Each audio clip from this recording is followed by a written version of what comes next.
Matagal-tagal din pala kaming tumambay dyan sa may bay. Nakakaaliw din kasi yung mga ibon na lumalapit. Then si Castiel, aliw na aliw pa siyang maglaro ng buhangin.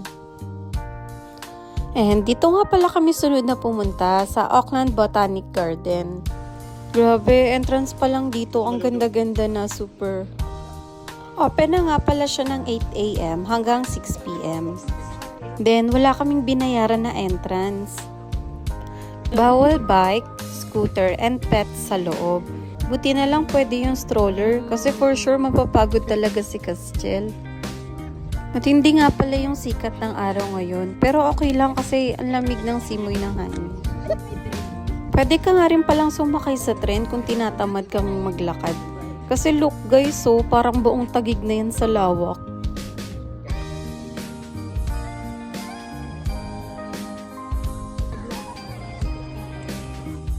Pero syempre, naglakad kami kasi exercise din to, no?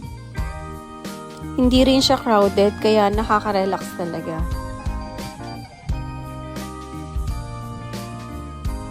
Lahat nga pala na may kita mong halaman is may naka-indicate na name. So, hindi ka na rin magtataka kung anong klaseng halaman yung nakikita mo.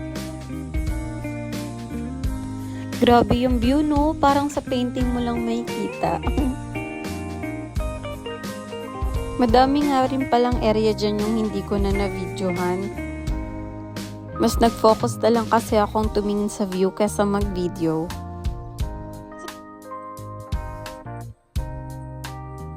Super lawak talaga niya guys. Sayang hindi pwede mag-bike kasi hindi siya kayang libutin ng isang araw.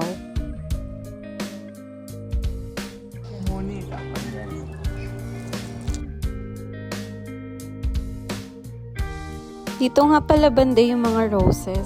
Grabe, sobrang dami palang color nito.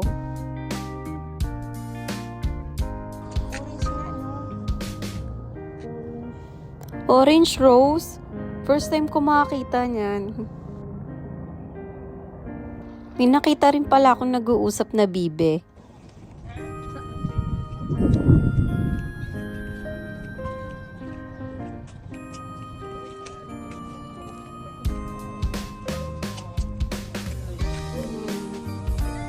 Dumaan nga rin pala muna kami sa mall bago umuwi.